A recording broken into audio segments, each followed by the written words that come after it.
Thank you. That's quite overtime. Yeah, that's.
That's all.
Okay.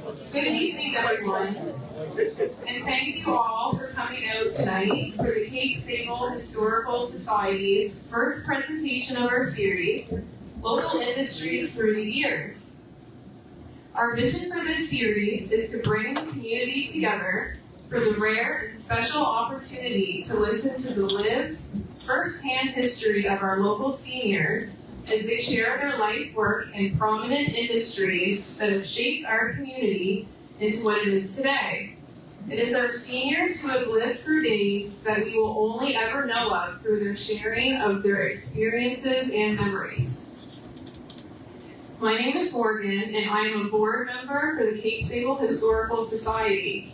I will be putting on tonight's presentation, Generational Boat Builders, the Atkinsons and the Cape Island Boat, along with my grandfather and third generation local and retired boat builder, Bruce Atkinson, who is the grandson of Ephraim Atkinson, the credited designer and master builder of the Cape Island Boat, or Cape Islander design. It has been an absolute pleasure to work with and share this experience with my grandfather, diving deep into his life and memories that were shaped by the boat building industry.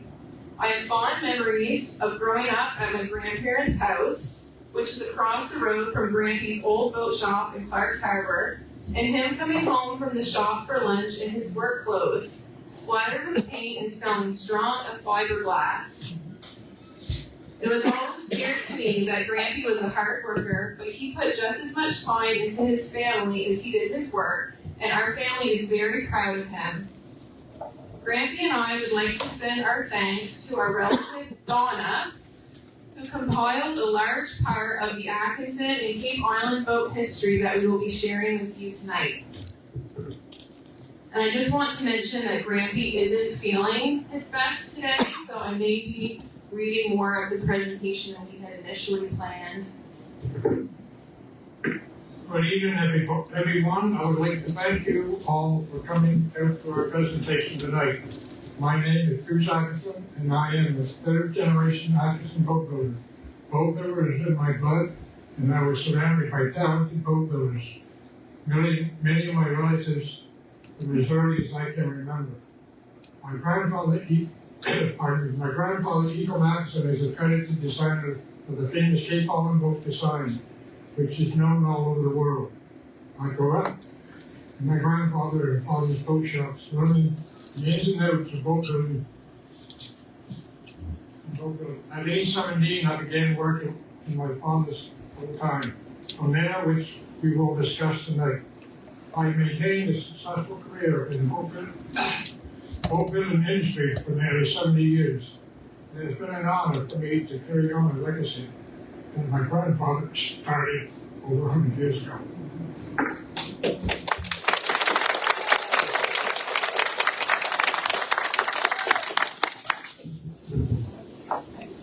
So I'll be covering the first half of our presentation by sharing the Atkinson family history and early history of the Cape Island boat.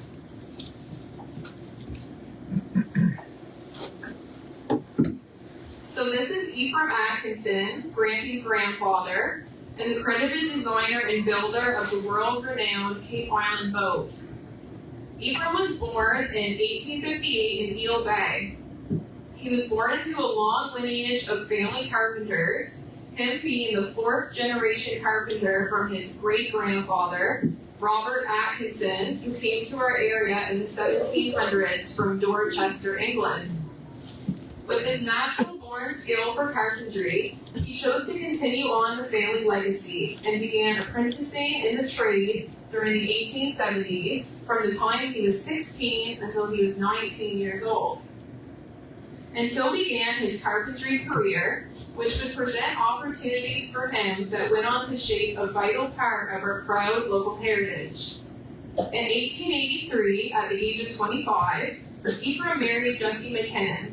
Shortly after they wed, they moved to Cape Sable Island, where he built houses for a living, many of which still stand today. When they moved to Cape Island, they first lived in Newelton, and later they would move to Clark's Harbor, where they settled down and made life.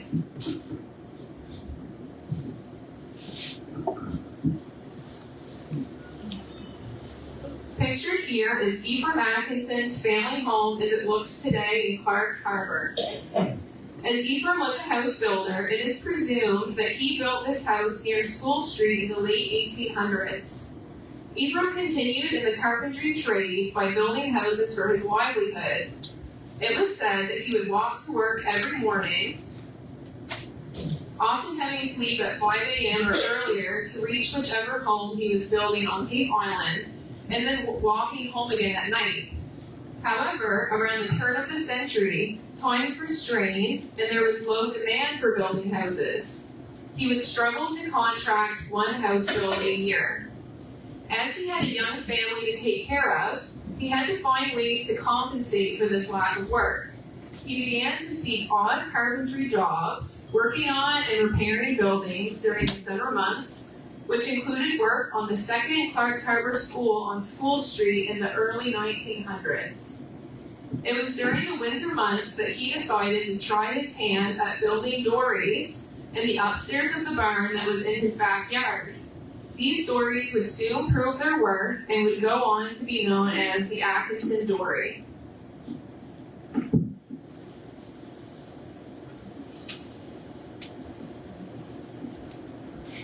In the very early 1900s, the popularity of Ephraim's Atkinson dories began to grow. When Charlie Kenny's boat shop became available for sale on the waterfront near the Kenny Wharf, which was a short walk from his home, Ephraim bought it with the sights to expand his business. It is believed that this building was the one with the arrow pointing to it on this old postcard. In the early years of being in his new shop, he was building smaller boats such as the Atkinson dories and skiffs. His dories were flat-bottomed vessels that were powered by sail. They were 20 to 22 feet long with a pointed stern. Apart from building smaller-scale boats, newspaper clippings around this time indicate that he was still doing some carpentry work around Cape Island as well. His boat-building business at this time was named E.M. Atkinson. Sometime still in the early part of the 1900s, he relocated from this boat shop when he had a larger, new one built on the opposite side of the Kenny Wharf as his business continued to expand. And here's a closer-up picture of what is believed to be Ephraim's first boat shop near the Kenny Wharf.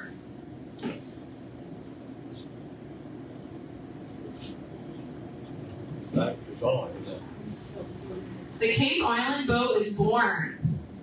In this photo, it is a Cape Islander built by Ephraim Atkinson, and it may or may not be him in the boat. Boat building on Cape Island, specifically in Clark's Harbor in the early 1900s, was a booming business. The fishing industry, as it remains today, was the backbone of our area. This was drawing emphasis on the importance of the design of fishing boats, ensuring that they would be built to be seaworthy to keep fishermen safe in our rough waters. In the first decade of the 1900s, there was a lot of experimenting going on in boat building in Clark's Harbor, attempting different designs and adaptations to build a model of a fishing boat that was best suited for the fishermen's needs. And nobody knew what would work best on the ocean more than the fishermen themselves. Ephraim, who was a skilled carpenter and who had soon proved himself as a skilled boat builder through the operation of his business, was hired to build a gas-powered boat for a man in New Brunswick who had provided him with the blueprints of what he wanted. Gas-powered boats were becoming more popular around this time.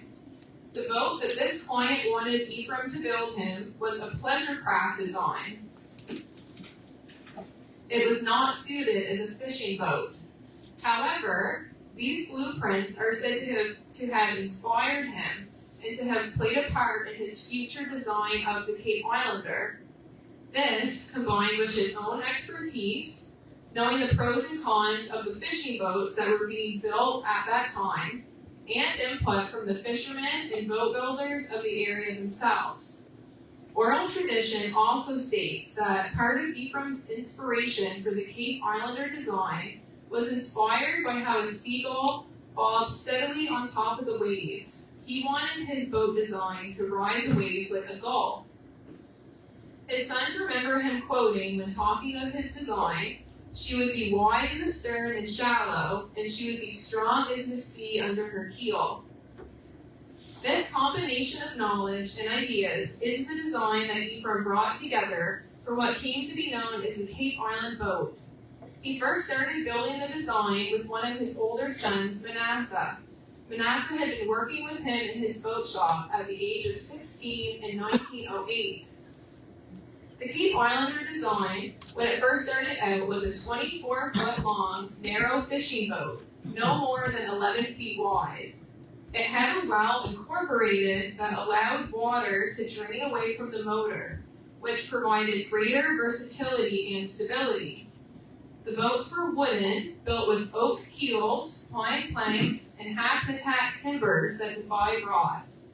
It was fitted with a canvas spray hood which covered the cud. It was low on the sides, which made it easy to board lobster traps. But more important than anything else, it quickly proved to be a seaworthy boat for the fishermen.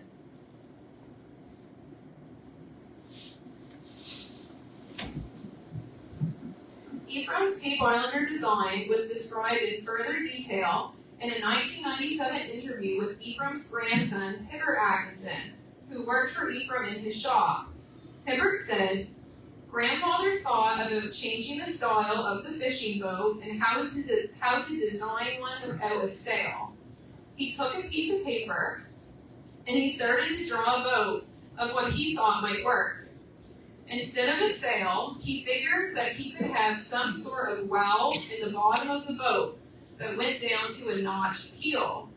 He could build a type of boat that he could plank up from the keel to the bottom of the boat, and then he could put a stern post about 20 inches from the end of the keel, bolt that to the keel, bore a hole through the stern post that would accommodate a shaft that would lead to the engine.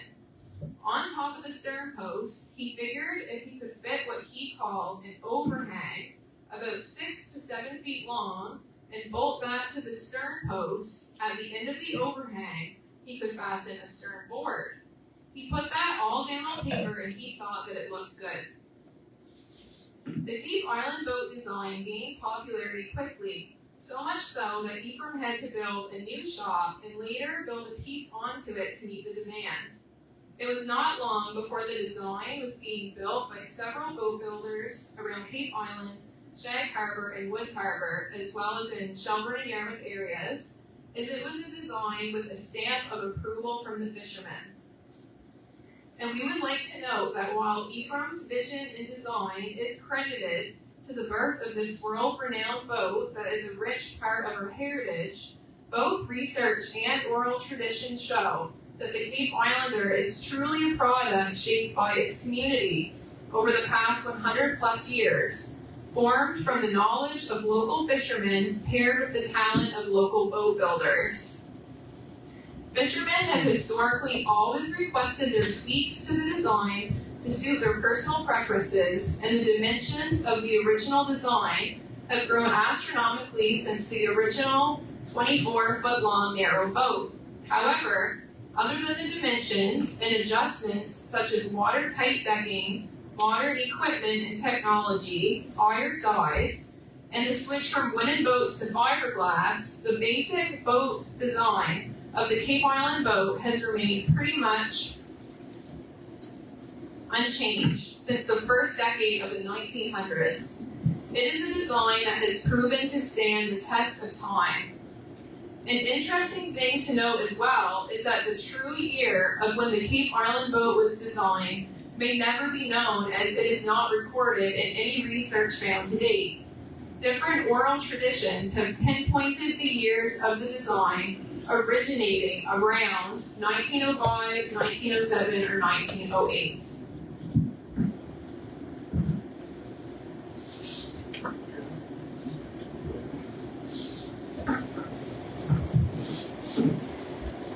Pictured here is the Kenny Wharf in Clark's Harbor in the 1930s, with Cape Island boats parked at the wharf.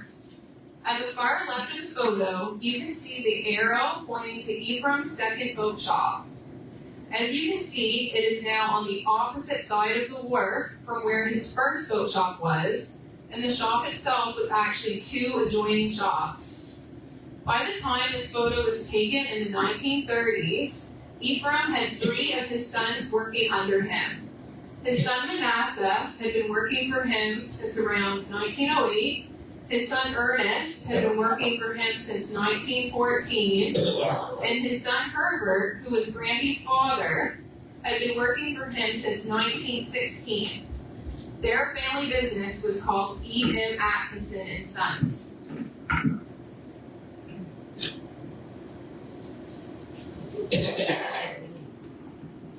This is a photo of an example of an early 1900s Cape Island boat style pleasure craft built by E.M. Atkinson and Sons. While Cape Islander fishing boats were the main order of the time, local boat builders were still building other types of boats as well. Pleasure craft was also a regular request. This particular yacht was named the Lenora after Ephraim's granddaughter, Lenora Daly. We will touch more on Cape Island style pleasure crafts in Granby's part of the presentation.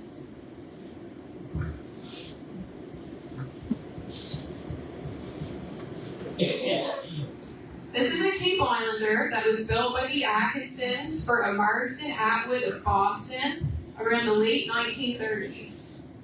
The length of this boat was 40 feet and its beam was 11.6 feet wide. Those dimensions were typical of that era. And here's another old photo of an early Cape Islander.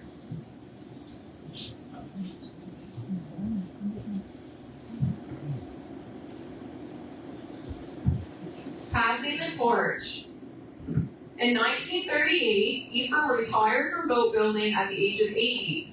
He had accomplished a lifetime of success through his carpentry and boat building careers. He had built no fewer than 800 boats in his lifetime, from Cape Islanders to dories, skiffs, and pleasure craft. He had passed his boat building and carpentry knowledge on first hand to 3 of his sons and to a few of his grandsons, who worked side by side with him in his boat shop, and each of whom would go on to continue the Atkinson boat building legacy that he had created. He left his boat shop in the trusted hands of his 2 sons, Herbert and Ernest Atkinson. They too would go on to have successful boat building careers under the Atkinson name, while teaching their sons the skills of the trade. He passed away in 1943 at 85 years old, and his grandson, Hibbert, described him as a good man, a hard-working man, an honest man, a man who would help out anyone who needed him. Grandfather was also a comical man. You never knew what he was going to say, but he never had a bad word to say about anybody. And his obituary read that he was one of the most respected of Clark's Harbor citizens, a kindly-hearted man to whom many went with their troubles, and one who will be missed in many ways as the years roll on.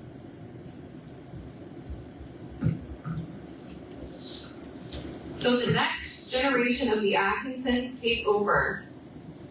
Herbert Atkinson was Ephraim's youngest son and Grampy's father. He was born in 1899 in Clark's Harbor. In 1916, he began working in his father's boat shop full-time at the age of 17. By then, Ephraim already had Herbert's older brothers, Manasseh and Ernest, working for him as well. The 3 sons had been working for their father under the business name E.M. Atkinson and Sons for decades by the time of their father's retirement.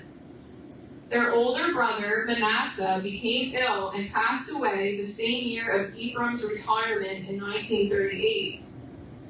Ephraim therefore passed the family business over to Herbert and Ernest, and the brothers then began to operate the adjoining boat shops under the name Atkinson Brothers or E&H Atkinson.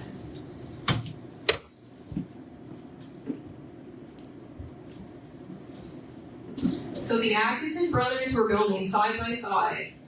Ernest and Herbert each occupied one of the adjoining old shops, with Ernest building boats in the left-hand shop and Herbert building boats in the right.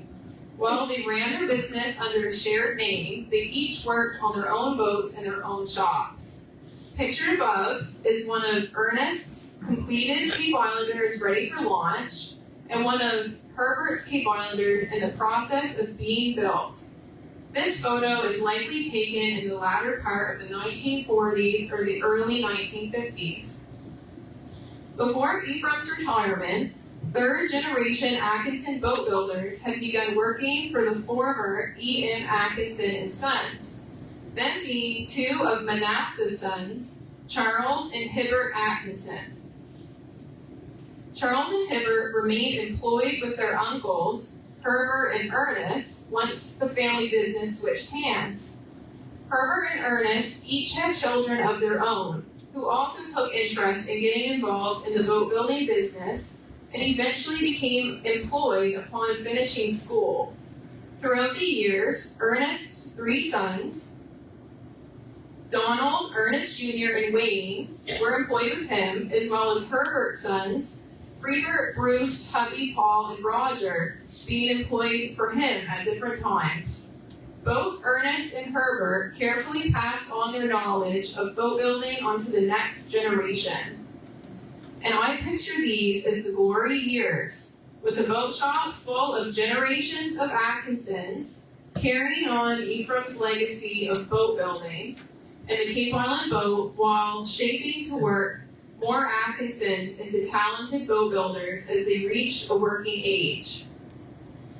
An article from the Coast Guard in 1947 read, "The Atkinson boat shop is known far and wide for the splendid type of boat built here. Mr. Ephraim Atkinson was an expert boat builder, and the work is ably carried on by his sons, Ernest and Herbert. During the war, many boats were built by these men, both for government service and for the local fishermen. The work done by the late Mr. Atkinson is now carried on by his sons, and has made the Cape Island type boat famous wherever fishermen are employed in Nova Scotia."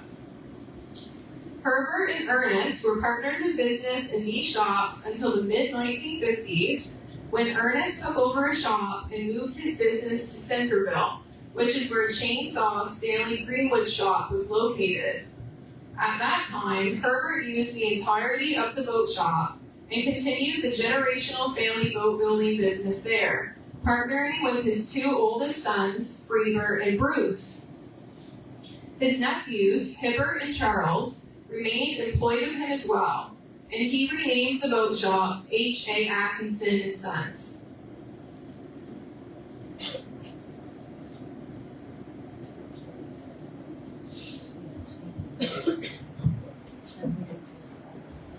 So here's a glimpse inside Herbert and Ernest's boat shop in 1949. This shop was the former shop of their father Ephraim.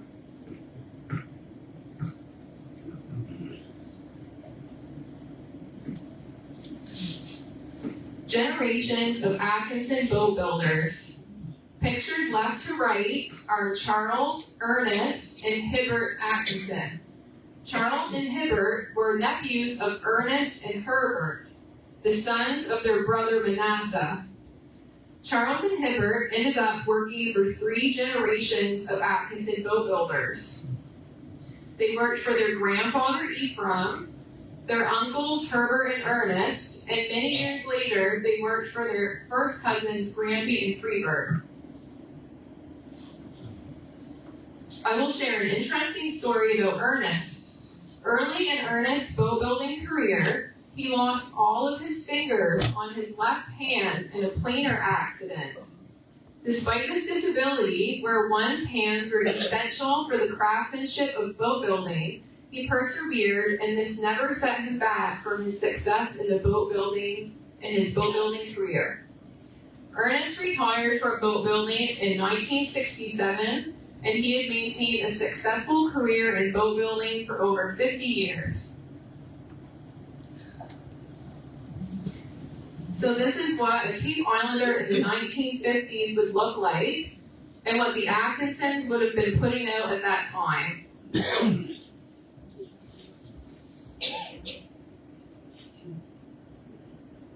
In the 1950s, H.A. Atkinson and Sons had Ephraim's old boat shops torn down as they were far beyond repair. They had 2 new shops built almost identical to the old ones in approximately the same location by the Penny Wharf. And those are pictured here. We will be touching more on these soon during Grampy's half of the presentation.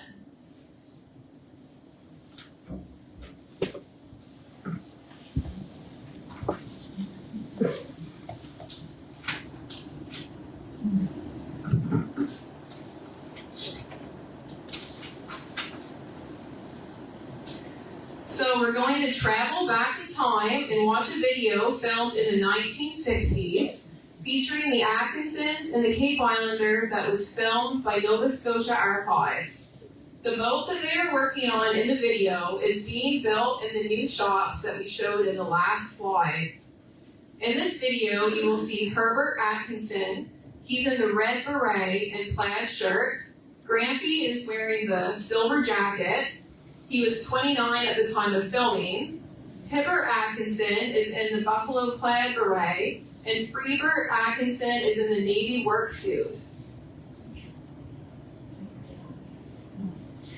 And note the woolen mittens that Grampy is using while he steams the ribs of the boat. These were handmade gloves used to protect your hands from this process as the ribs would come out boiling hot. And it's just going to take us a minute to get the video on.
Something of their particular compass strength to make us strong and buoyant for the work we do.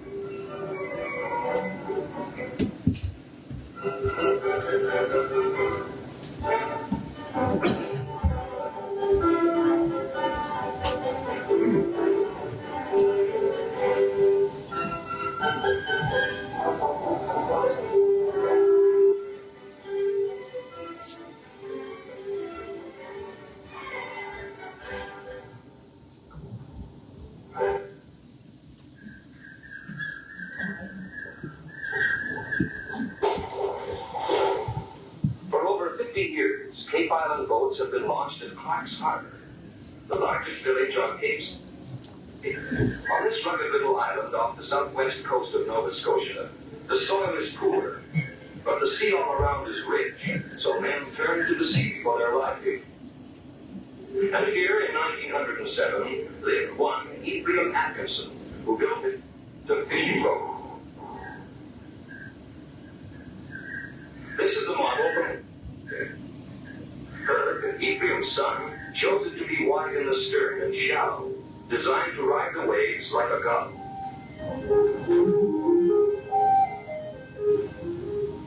So the Cape Island boat came into being, and a new industry started in this seaside village.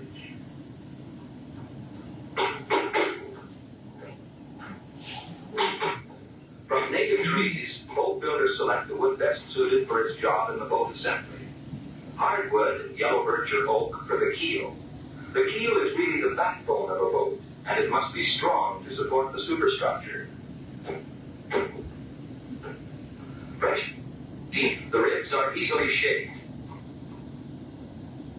Then fitted to the keel and made secure with galvanized bolts.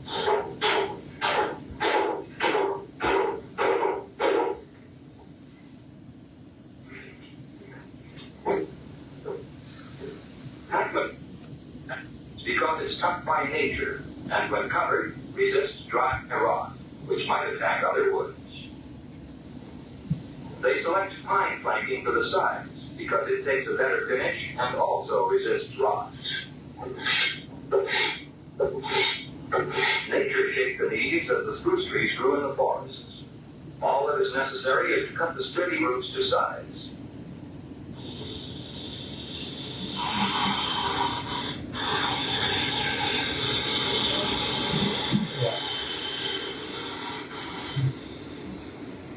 The natural curve of the grain gives added strength to support floorboards or deck.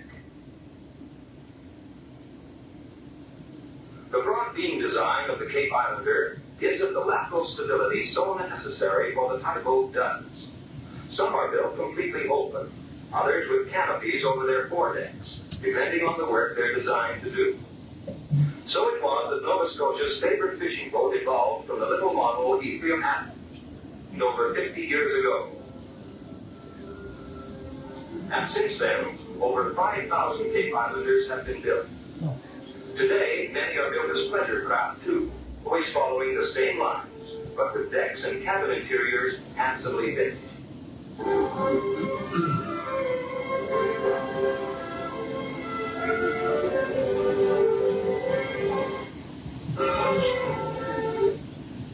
They're built for export too. The Cape Islander may vary in overall length, anywhere 15 to 60 feet. It may be designed for pleasure, but the family resemblance is inescapable.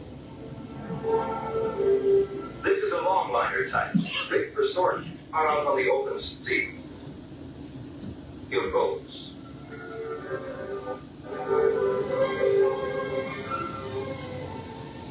Here, the line are the same, but great for Danish singing. It goes deep sea fishing for cod, haddock, or flatfish, hauling them from the bottom in trawl nets.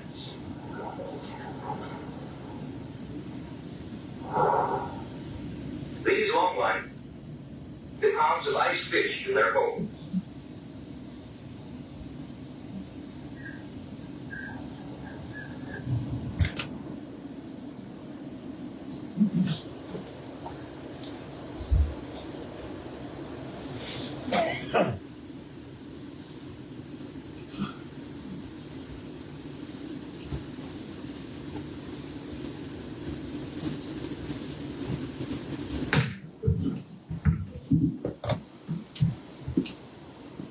This is what a 1960s Cape Islander would look like, and this particular one was built by H.A. Atkinson and Sons in 1962 for Carol Swain.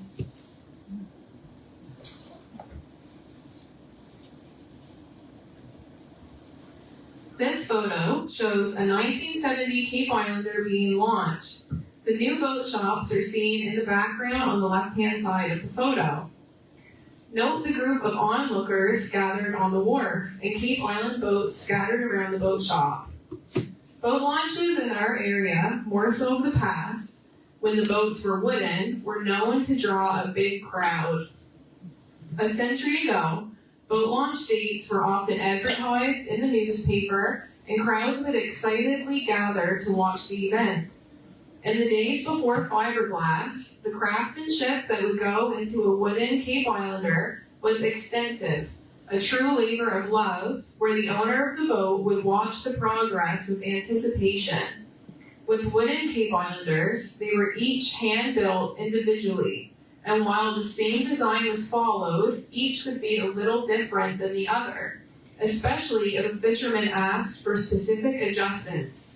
Therefore, it was always exciting to see how the boat would sit and look in the water, as each sat a little differently. Today, fiberglass hulls are the same as their mold, and they sit heavy in the water. Families and friends still gather to watch boat launches, but they are much smaller events compared to what they were in the past. As previously mentioned, Herbert had his sons in the boat shop, learning the trade and skill of boat building from a young age. By the time that his sons were old enough to work full-time, they had spent their childhoods under the influence of many talented boat builders of the Cape Island boat. Among them was Herbert's second oldest son, Grampy. At this time, he will be taking over to present the second half of our presentation, but I will be chiming in here and there.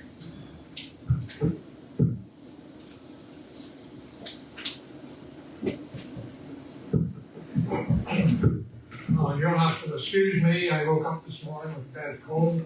You can see, blowing my nose constantly. And the word is not that clear, so the rest of you will get along with me and we do our best.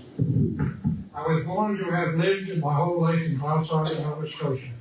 I grew up in the family homestead, which was located directly across the road from my grandfather Ephraim's house, along with my 7 brothers and sisters. Back in those days, my grandfather's boat shop, which was later my father's, was a hop, skip, and jump from my house, only a few minutes walk down to the shore near the Kinney Wharf. During my childhood and teenage years, I practically lived at the boat shop when I wasn't in school or at the ballpark. While I was there in those early years, I would do just whatever jobs my father asked of me, which were things like cleaning up around the shop or doing jobs that he would teach me. For example, working on the installation of engines and hardware.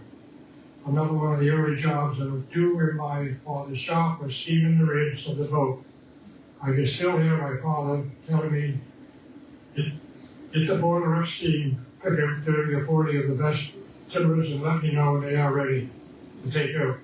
Once the ribs were fully steamed, I would take them out and bend them along the wooden holes to make the shape of the boat. You had to wear heavy, handmade woolen mittens because when you took the timbers out, they were boiling hot. During the summer holidays, I would be in the shop even more, learning the ropes of the boat building trade as I went. My memories of my grandfather Ephraim's are few and far between. He retired from boat building when I was 7 years old, and he passed away when I was 12. I have brief memories of him being brittle in his old age as he lived in our family home before he died. Boat building was something I was always very interested in from the time I was a young boy. However, after I finished grade 11, I followed my other career interest I had, which was applying to join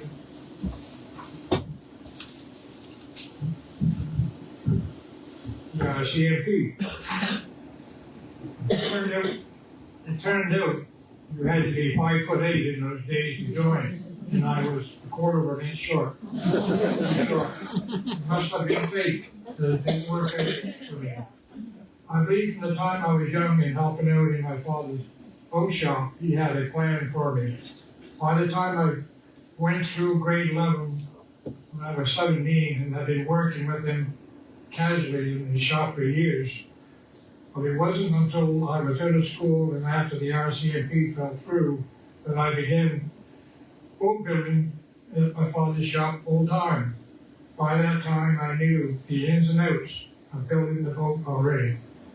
My older brother, Freeber, had already been working in the shop alongside my father since he was 15. My father, Herbert, was a good-natured man, and a casual and easygoing way of everything. As a businessman, looking back, I can see that he really took the time and interest to shape me into a boat builder. It was understood that he wanted the Atkinson boat building legacy to continue through his sons, and there was no doubt that I wanted to do it. From the time I was a young boy, there was always active members of my family employed in the boat shop. All the Atkinson boat builders I grew up around were good-natured, just like my father.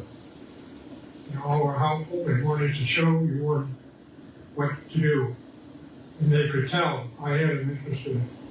After my grandfather's Ephraim's retirement, my father Herbert and my uncle Ernest took over the business, although they each worked independently in one of the adjoining shops. Excuse me.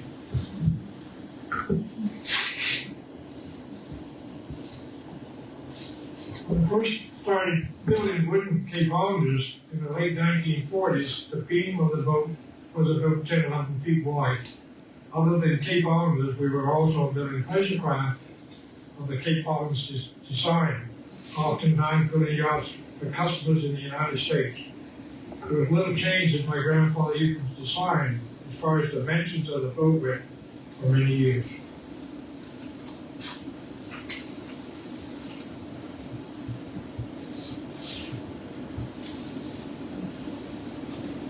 Although all through my growing up years and early years of my career, the only time I remember there being no work in our boat shop was around the early 1950s. So in 1953, when I was 22 years old, I embarked on a journey to Ontario to work on the lake boats for 2 years. I got the job through a cousin of my mother's side, Terry Weber, when I was visiting family in Milton. He had already been employed on the lake boats for 2 years, and he called his captain asking if I was able to get a job on the boat. The captain responded, yes, by all means, on Lake Nova Scotia. My purpose for getting my job was to earn enough money so I could replace my grandfather's old boat shops. My father, brother, Peter, and I partnered in business, but times were strained and our boat shop was far past repair and difficult to keep. The lake boats were owned and operated. The boat that I was on was operated and owned by Canada Steamship Lines. They were large cargo boats, ships operated through all 5 Great Lakes and beyond, dropping off at large cities such as Toronto and Montreal. Cargo was typically carried with grain, coal, and iron ore. I started out as a deckhand, and my job included duties such as scrubbing the inside of the boat as well as painting, etc. After my first year, I had earned enough money to replace one of our old adjoining boat shops. Excuse me.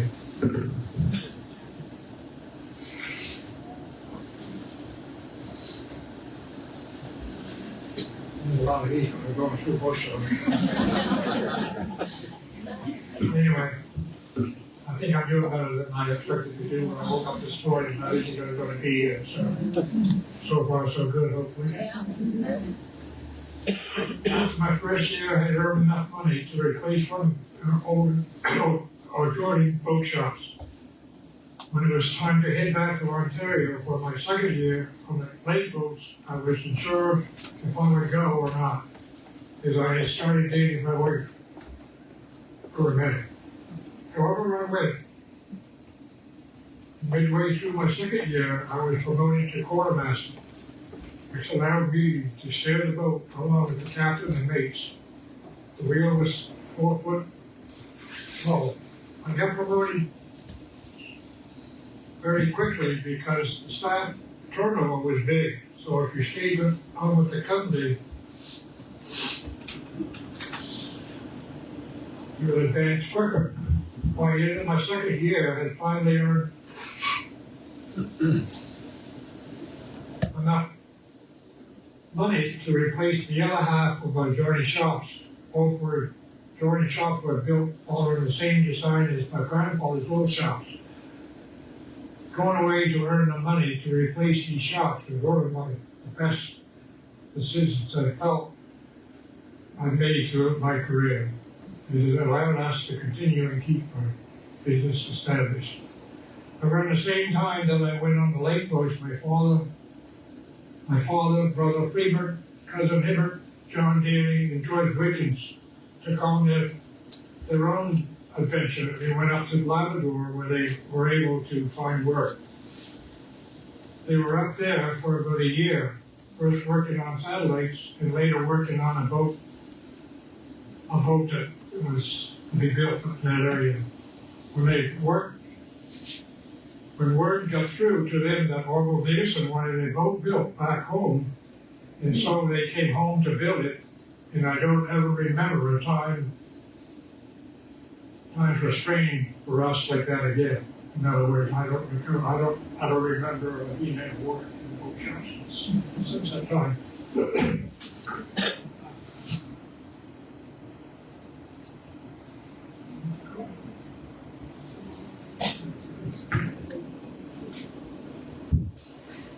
So this is what the new shops looked like after Grampy was able to contribute his lake boat monies to have them rebuilt.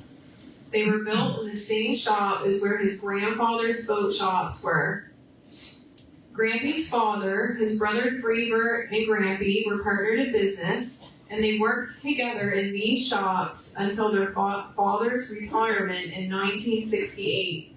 At that time, Freebert and Grampy continued on here, still operating under the business name H.A. Atkinson and Sons. Around 1970, Freebert and Grampy discussed Grampy building a boat shop across the road from his house in Clark's Harbor, as he wanted to be close to home. Freebert and Grampy would still be partners in business, and this would be an expansion of the business, with Freebert remaining at the shop down by the wharf. Once his new boat shop was built and Freeber and Grampy had been operating in separate shops for a little while, they both mutually decided to part ways and branch off into their own individual businesses. Freeber remained at the old shops, and Grampy started his business at his new location under the name of Bruce M. Atkinson Boatbuilders Limited. As many of us know, Freeber's old boat shops that have been worked on for years together with our father burned down in April of 1979. Many old Atkinson tools and memorabilia were lost in the fire. He soon after had a new shop built in the same place. Freeber and I always worked well together and maintained a close relationship all our lives. Years later, in 1996, he came out of retirement to build the last wooden 37-foot Cape Islander in one of my boat shops for the town of Potts Harbor.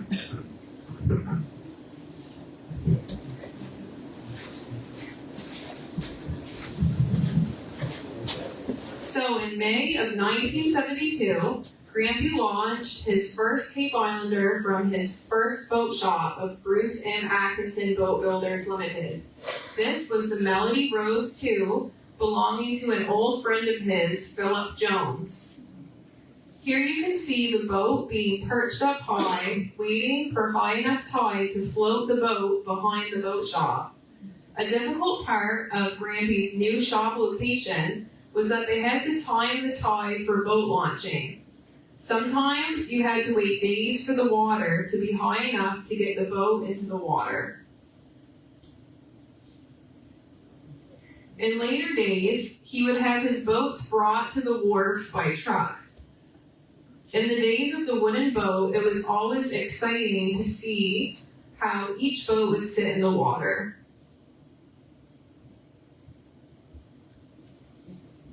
And here is a boat that he built for Carol Swain in 1974 at the new shop, being launched down the slip when the tide was up.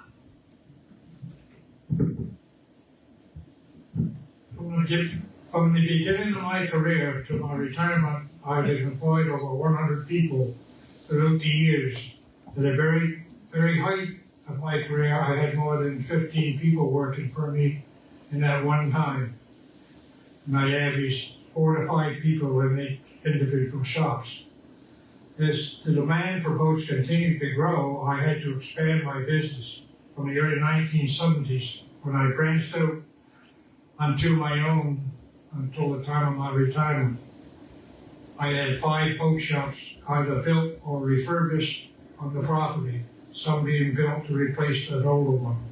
The shops served different purposes such as molding the boat, finishing the boat, or for accommodating larger boats. These were different times in my career there were different times in my career that I had to rent space to the boat shops to keep up with the demand for hulls and finished boats.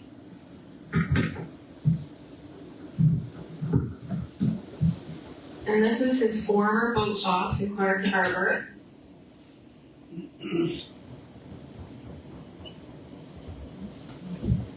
So a new era, from wooden boats to fiberglass. The first fiberglass Cape Island boat that was built on Cape Island was built and launched in 1971 by Reggie Ross of Ross Enterprises. He consulted with Grampy's Uncle Ernest on the design. Throughout the 1970s, it was clear that fiberglass boats were going to be the next big thing. Most every fisherman wanted a fiberglass boat, as they were built sturdier and they would last longer than the classic wooden Cape Islander. Other pros of fiberglass over wooden boats included easier boat upkeep and being built a lot faster than a wooden boat would be. As far as the price tag would go, they would almost double in cost. It quickly became obvious that fiberglass would be the direction that boat building was turning to, leaving the true craftsmanship of the wooden boat behind. Grampy decided to expand into fiberglass in 1978. Freeber and Grampy first experimented with making a fiberglass mold by building a wooden hull, turning it upside down, sanding and smoothing the whole hull, top to bottom, painting it, waxing it, and then fiberglassing it over. They then reused the wooden hull and finished off that boat. Freebert's first fiberglass mold that he used regularly was 42 feet long with a beam of 15 feet wide. And Grampy's first mold that he had built was 41 feet long with a beam of 14.5 feet wide. Those dimensions for boats were the preference around this area during the late 1970s. When fiberglass boats began to gain popularity, and for years thereafter, it was typical for boat builders to have their hulls built in one shop and the boat finished up in another shop due to lack of space. When Grampy first started out in fiberglass, with knowing the demand, he made the business call to partner with Legay Fiberglass in Waverly, Nova Scotia, and he had his mold shipped there for them to manufacture hulls from it for him. I made boat ship, not bullshit.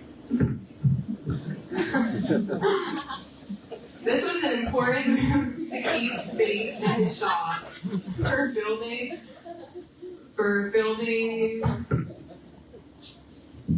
I'm messed up now, Grampy.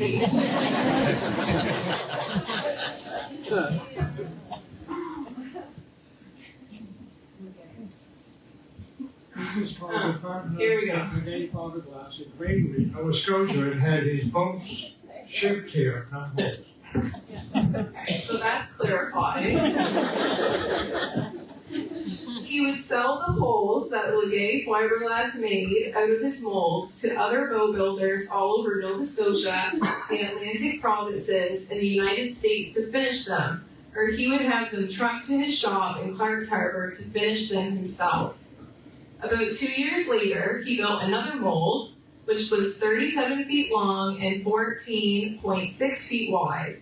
He built this mold as it was the size that was higher in demand in eastern Nova Scotia. Some fishermen around here preferred that size as well, and he eventually sold that mold to a Cape Breton boat building business. As the fiberglass boat demand continued to increase, Grampy built his own molding shop where the hulls could be constructed and then moved over to his finishing shop for completion. With this increase in the popularity of fiberglass, a dramatic increase of boat shops came along with it. With a growing demand, there were times that Grampy had long wait lists for hulls to be built, and so he had to rent out other boat building shops as well as hire more employees to keep up with it. When the switch over from wooden boats to fiberglass was happening, it was bittersweet. The true craftsmanship of the boat building was in the wooden Cape Island. However, as years went on in business, you constantly had to make adjustments and grow with the times. And you really didn't even have time to think about the big switch as it was happening. Materials for the wooden boats were also getting more expensive, and quality materials became harder and harder to come by. My father had been retired for a number of years when fiberglass boats became popular. A newspaper article talked about it going to the launch of Freebert's first fiberglass Cape Islander and watching it in anxious anticipation. He was quoted saying that he didn't know what to expect, but that it was a beautiful boat, and the owner seemed very pleased. Fiberglass boats sit heavy in the water, whereas wooden boats sit mostly lightly in the water, and each one sits a little different. I started out in fiberglass with the beam of my mold being 14.5 feet, and by the end of my career, the largest fiberglass boat I built had a beam of 28 foot. There's a lot of difference in that. So, and of course, they're bigger than that now, they're wider. Other molds I built were my 43 foot by 18 foot wide mold and my 45 by 20 foot wide mold, and later, of which was the most popular, other than my 41 foot mold that I started out with.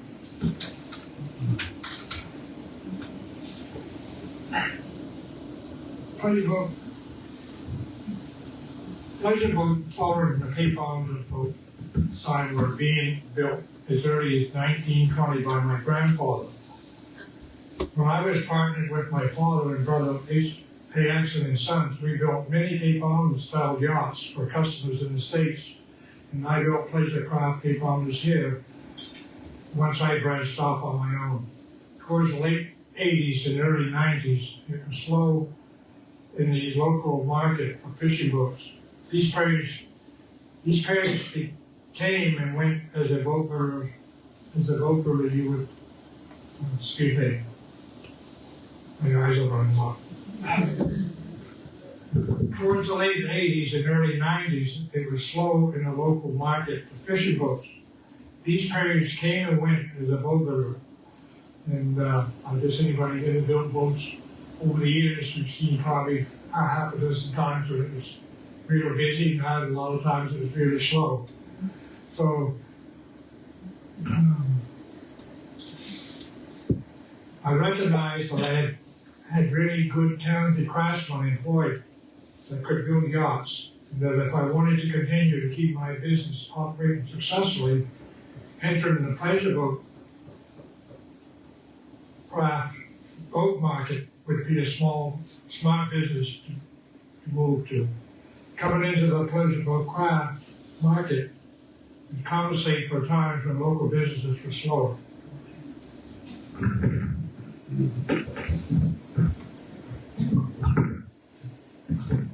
And so Grampy designed the Atkinson 43 model, which is shown here, a fiberglass and wood prototype of cabin cruiser that followed the Cape Islander design.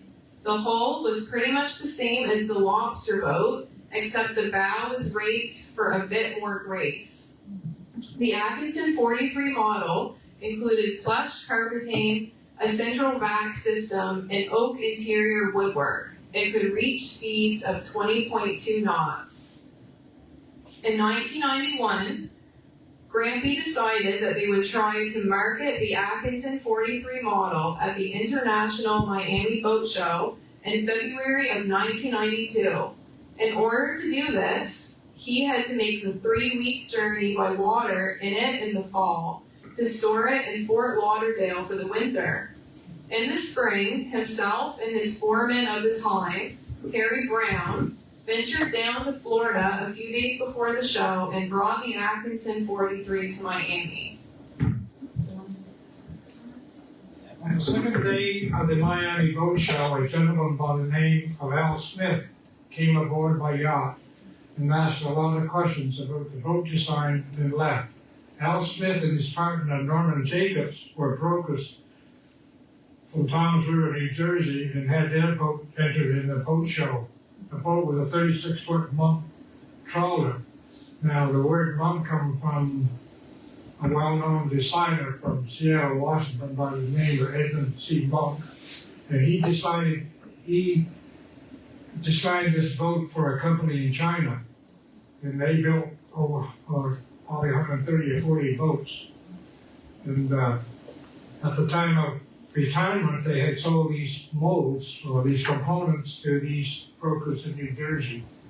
And so when it became for sale, these guys from New Jersey bought these components and they moved them to Guatemala, Central America. And that's where they had this first boat built. It was at the boat show that they brought at the boat show in Miami. And speaking of beyond this now. Anyway, so what happened, they got these molds and they had this first boat built in Central America and they put it in the show. They sort of found out that this boat that was built there wasn't there up to par with the ones that come out of China. So they knew they had a problem. And that's where I come in when they come back to my boat and they wanted to know if I would be interested in doing these boats. And at first hand, I just told them, I got my 43-foot boat here, and that's what I come to market. But then after we carefully thinking it all over, I thought that, this might be the way to go. So anyway, get back in.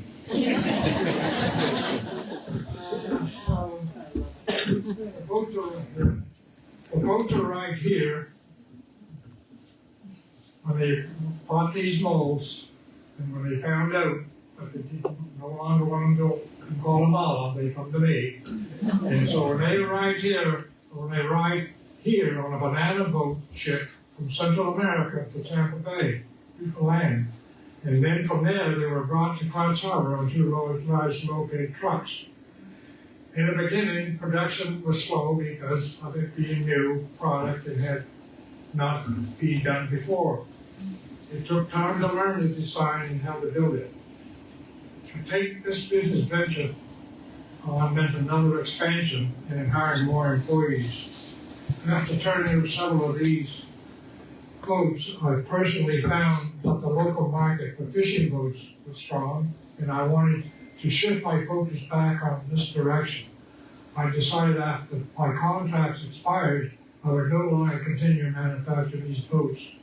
At this time, I approached my foreman, Terry Brown, letting him know that the opportunity was there if he wanted to take it over. And he did. I understand that by the time this firm was done with this boat, building these boats, there was possibly 100 boats altogether. The business venture brought in approximately $18 to $20 million to the local economy.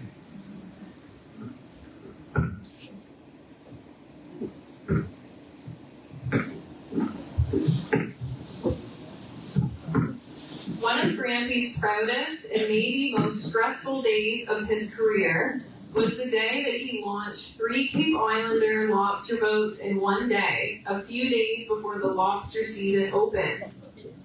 He had them being built in 3 different shops, 2 of his own and one that he had to rent in Lower Clark's Harbor. The truck came in the morning to transport each boat one by one to the West Head Wharf to launch. They managed to get all 3 in the water before the tide started to go down and everything turned out smooth. The last few months before lobstering season as a boat builder was always a little stressful. He would often have to work longer hours to make sure that the boats were ready in time for dumping day. And the days of the wooden boat, it was even more so, as it was easy to feel like you were behind schedule, since there was so much manual craft labor going into them.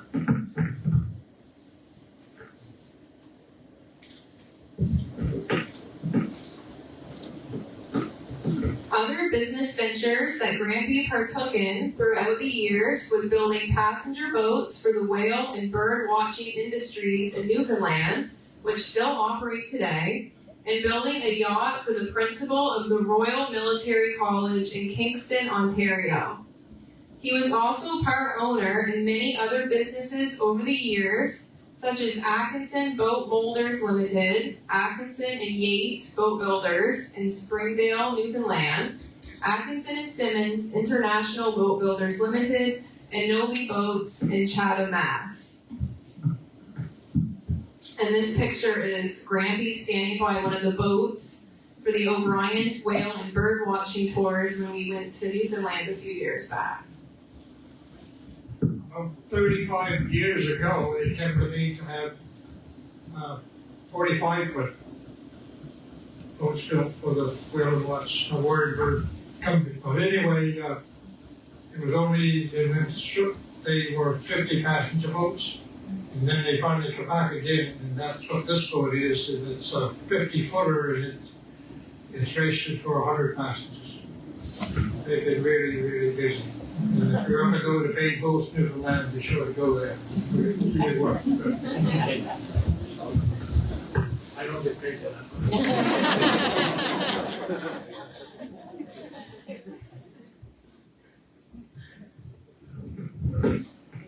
Awards that Grampy has been honored to receive in his lifetime are the Lifetime Achievement Award from the Nova Scotia Boatbuilders Association in 2015 for his contributions to the boat building industry.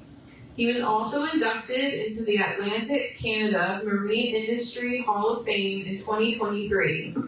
and he has been proud to witness the Cape Island boat be featured on Canada's 150th anniversary loonie coin in 2017.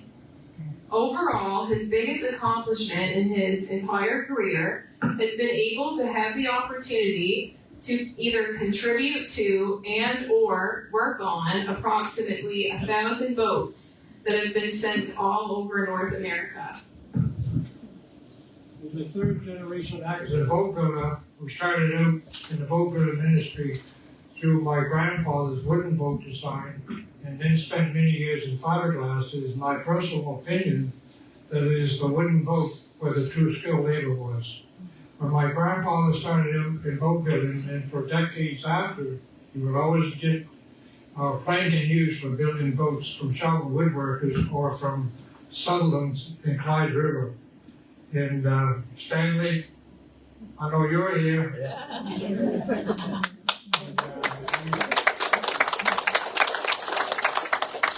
We used to get a lot of our oak and other materials from you for a good many years, right? Yeah, oak keels, oak timbers. Anyway, we're going to come back after you again. True. My grandmother started in boat building, and for decades after, we would always,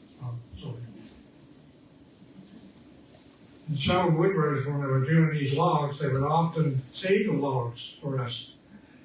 And they had to be special logs because if they were straight logs, they'd have an awful lot of waste. Yeah. And they normally they would set these logs as they brought them into the woods, they'd set them aside just for boaters. Yeah. And they would have a slate shear on it, which would fit the contour of the boat. Yeah. Right, Stan? The four, what we call the 4 foot that turned down. That had to be crooked. As the years went on, some of the old suppliers were no longer in business, and it became a lot harder to get the same high quality of wood and the amount of materials needed.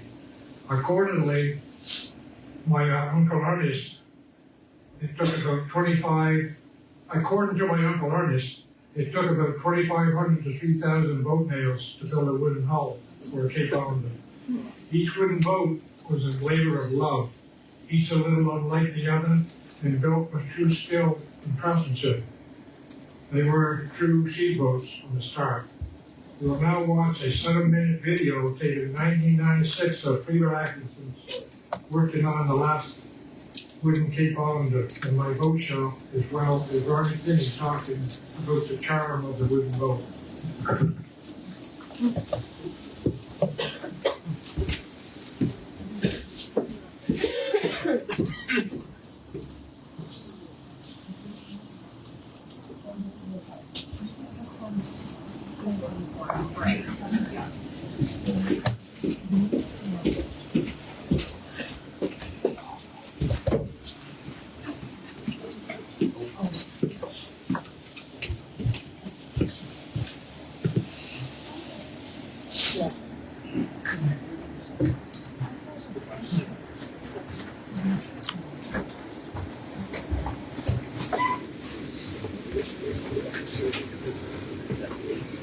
In their day, wooden boats like these were the pride.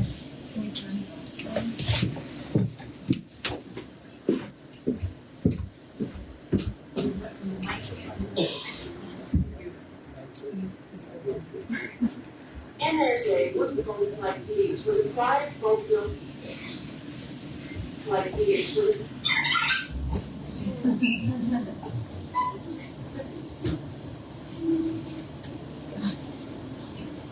wooden boats like these were the pride of boat builders and inshore fishermen throughout southwestern Nova Scotia.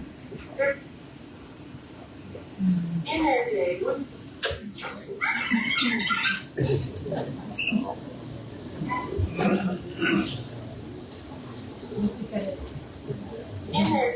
boats like these were the pride of boat builders and inshore.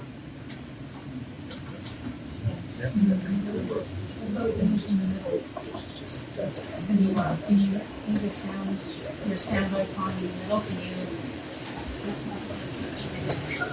do the right?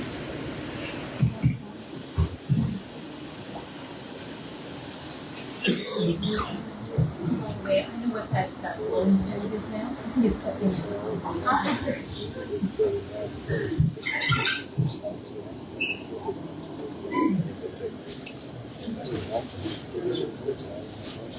In their day, wooden boats like these were the prized boatbuilders and inshore fishermen throughout southwestern Nova Scotia.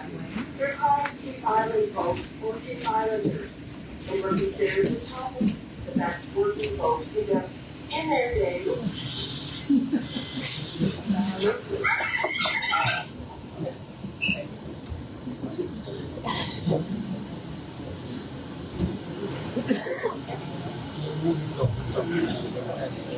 In their day, wooden boats like these were the prized boats and fishermen throughout southwest. They're called Cape Island boats or Cape Islanders, and were the top of the line, the best boat in the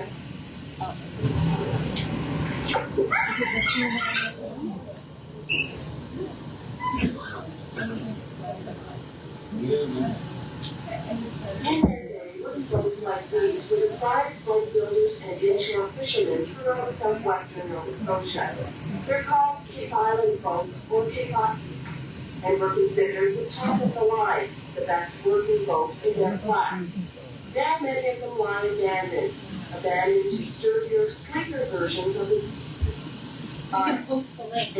like sturdy. In their day, wooden boats like these were the prized boatbuilders and inshore throughout Scotia. They're called Cape Island boats or Cape Islanders, and were considered the top of the line, the best working boat in their class. Now many of them lie abandoned to sturdier, sleeker versions of the same 15 like stern that takes fishing crews out to sea and brings them back home again. Atkinson's grandfather came up with the idea of the Cape Islander. But they're just basically boat sailors. We think they're probably the best boats in the world. But they aren't a fast boat or anything like that. But they can go to sea and they get caught off the car and still get back to land. But it's all good. The name Cape Islander originates here in Tiny Clark's Harbor, Cape Sable Island. That's where the first one was designed, built, and launched in 1907 by Atkinson. Now, almost a century later, his grandson is reliving the romance of the wooden Cape Islander. It's big difference, same design, only with each of this sort of boat is probably only maybe 8.5, 9 feet wide. Well, this boat built a third now, the first separate boat. See, that's what it's changed, is that the bottom of the boat is basically the same. In Clark's Harbor, the Atkinson name was synonymous with boat.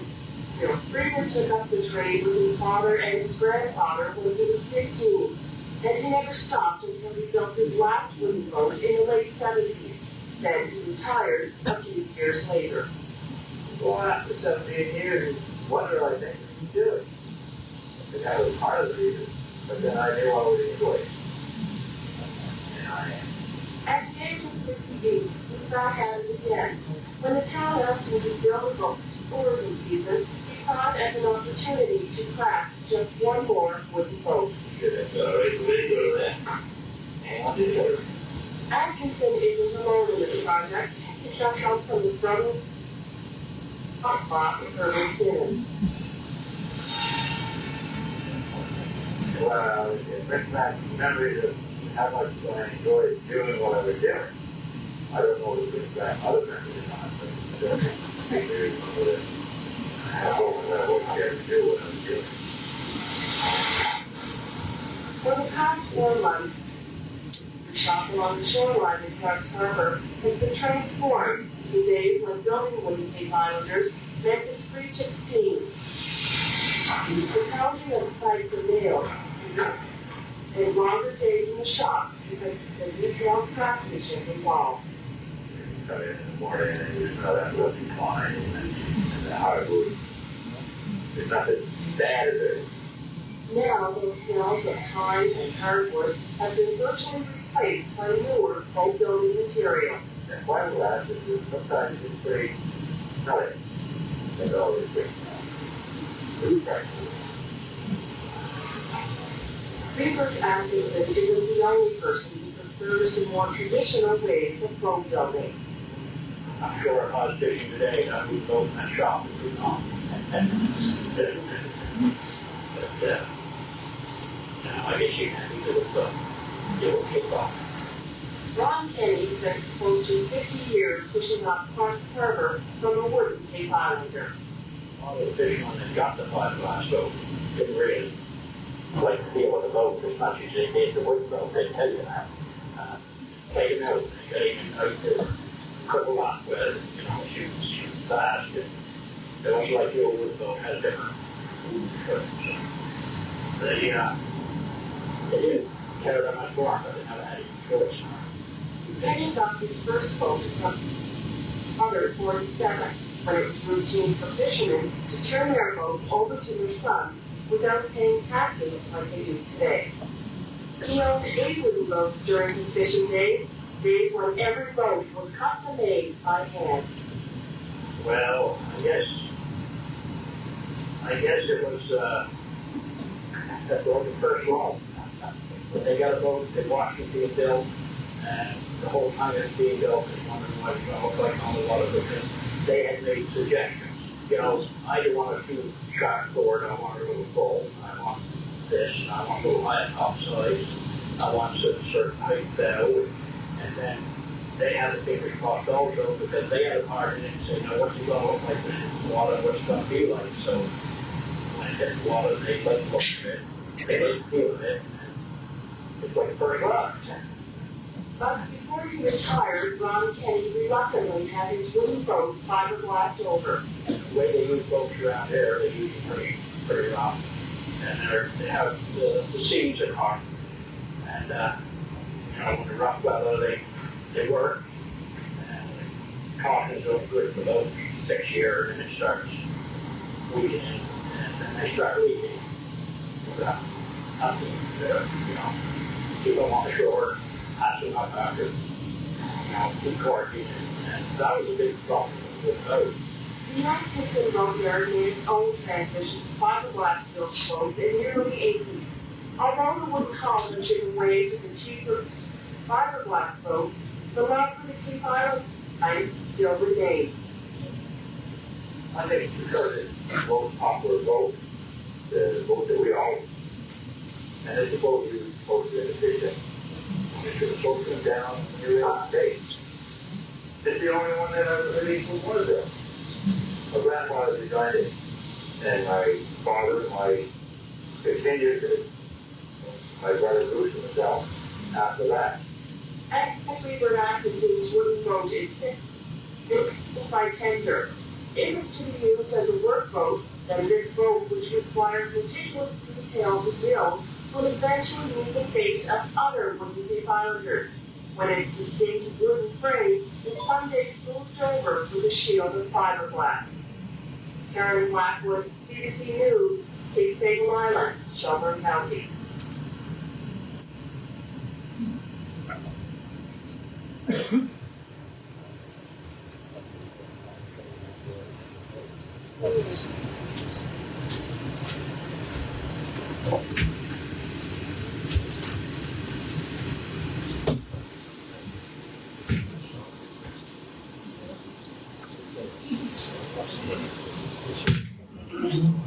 Well, for me, I made the decision to retire at the young age of 85 in 2016.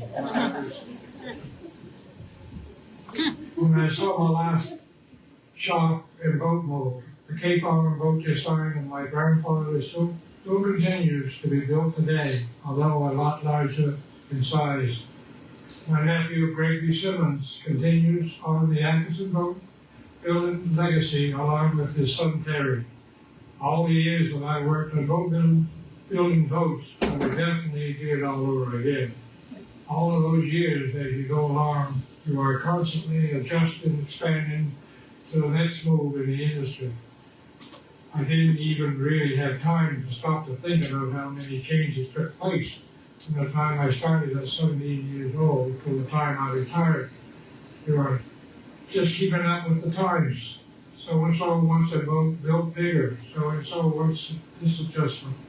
And you just go along with that until you see what they become today, that have become today. I was lucky to learn the trade under my father and other Atkinson family members and down at the Boatbuilders.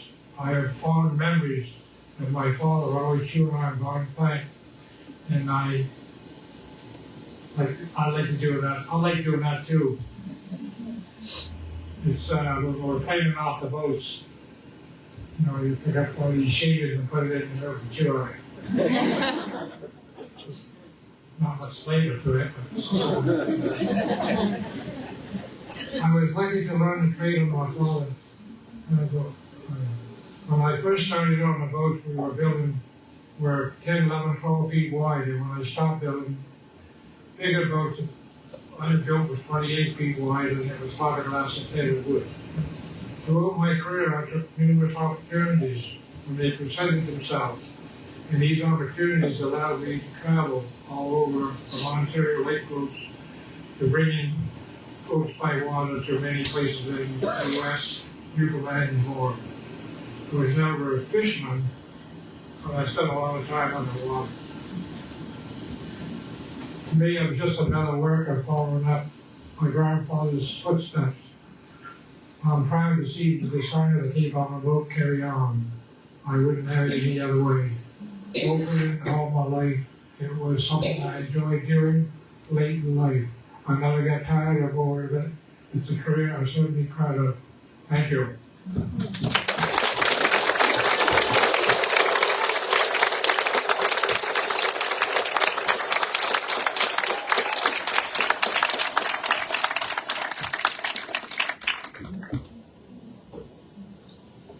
Does anyone have any questions?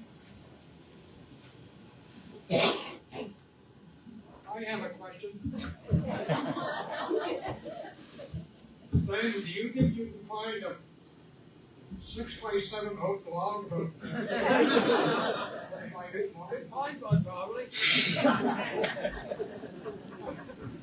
We're interested in one. No boat pine no more. Can you find any boat pine? Yep. All that fine people.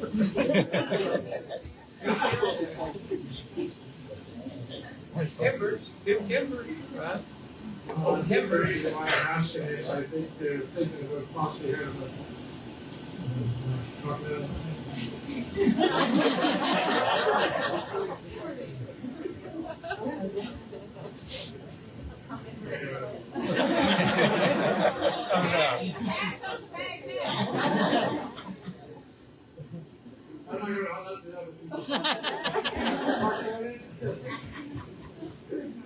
There's some ideas. There's something afoot.